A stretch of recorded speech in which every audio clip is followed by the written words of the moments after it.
নমস্কার, জয় শ্রী মা। আজকে যেটা আলোচনার বিষয় সেটা বলবো, আমরা প্রতিদিন কাজ করি, প্রতিদিনের নানা কাজ করতে গিয়ে অনেক সময় দেখা যায় হাত থেকে অনেক জিনিস পড়ে যায়, অর্থাৎ হাত থেকে পড়ে যাওয়া অশুভ, পড়ে যাওয়া কিছু, সেটা হচ্ছে অশুভ যে ইঙ্গিত, সে অশুভ ইঙ্গিত নিয়ে আসে। কোন জিনিসগুলো পড়ে গেলে বুঝতে হবে যে আপনাদের সঙ্গে, আপনাদের বা যাদের পড়ে গেছে, আমাদের সঙ্গে খারাপ সময় চলছে, সেটা কিন্তু জানতে হবে। তাই 5টি জিনিস হাত থেকে পড়ে যাওয়া খুবই অশুভ, থাকে অমঙ্গলের আশঙ্কা। সেই অমঙ্গলের আশঙ্কা নিয়ে আসে কি কি জিনিস, আজকের আলোচনার বিষয় সে। জল ভর্তি গ্লাস হাতে নিয়ে আপনি কাউকে দিতে গেলেন, দেখা গেল যার হাত থেকে এই গ্লাসটা পড়ে যাবে শীঘ্রই তার শরীর খারাপ হতে চলেছে, এটা আপনাকে ধরে নিতে হবে। নানা ধরনের অসুখের তারা আক্রান্ত হতে পারে, বা নানা রকম অসুখে আক্রান্ত আর ইঙ্গিত একটা কিন্তু দেবে। হাত থেকে যদি জলের গ্লাস পড়ে যায়, হাত থেকে জলের গ্লাস পড়ে যায়, এটা কিন্তু একটা বিরাট নেগেটিভ পয়েন্ট।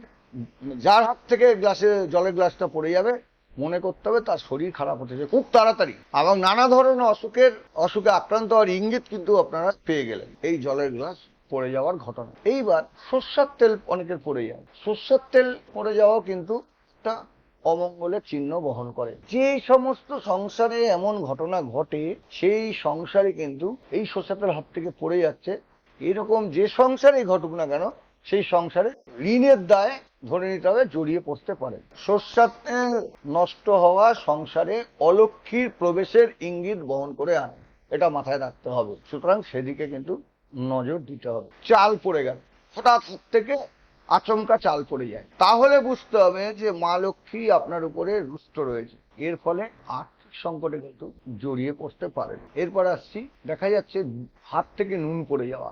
এই যে নুন পড়ে যাওয়া, হাত থেকে কোনোভাবে নুন পড়ে যাওয়া সংসারে অমঙ্গলের বার্তা নিয়ে আসে। এর অর্থ হচ্ছে নানা ধরনের সংকট আপনাদের জীবনে ঘিরতে চলেছে, এটা বুঝে নিতে হবে। নুন পড়ে গেলে বুঝবেন যে এবার সব কাজেই আপনার ব্যর্থতা আসবে, সুতরাং সেদিকে লক্ষ্য রাখতে হবে। গোলমরিচ পড়ে যাওয়া, কারোর হাত থেকে যদি কোনোভাবে গোলমরিচ পড়ে যায়, তাহলে কিন্তু ওই ব্যক্তির দুশ্চিন্তা করার যথেষ্ট কারণ রয়েছে। কারণ হাত থেকে গোলমরিচ পড়ে যাওয়া অর্থ হলো নিকট কারোর সঙ্গে সম্পর্কের যে সম্পর্ক, যেটা ভালো সম্পর্ক রয়েছে, সেই সম্পর্কের ফাটল ধরতে চলেছে। এমনকি প্রিয় মানুষের সঙ্গেও কিন্তু মুখ দেখা দেখি বন্ধ হয়ে যেতে পারে এই গোলমরিচ পড়ে যাওয়া। এই যে 5টা জিনিস আমি বললাম, এই 5টা জিনিস সবসময় চেষ্টা করবেন যেন হাত থেকে না পড়ে। 1 নম্বর জল ভর্তি গ্লাস, 2 নম্বর হচ্ছে সর্ষের তেল পড়া, 3 নম্বর হচ্ছে চাল পড়ে যাওয়া, 4 নম্বর হচ্ছে নুন পড়ে যাওয়া, এবং 5 নম্বর হচ্ছে গোলমরিচ পড়ে যাওয়া। এই যে 5টা জিনিস পড়ে গেলে কি অমঙ্গলের চিহ্ন, সেটা আজকে আমি বললাম। আজকে আর সময় নেই, আপনাদের প্রত্যেককে বলবো আপনারা সুখে থাকুন, ভালো থাকুন, আনন্দে থাকুন, এই বলে আজ অনুষ্ঠান শেষ করছি। নমস্কার, জয় শ্রী।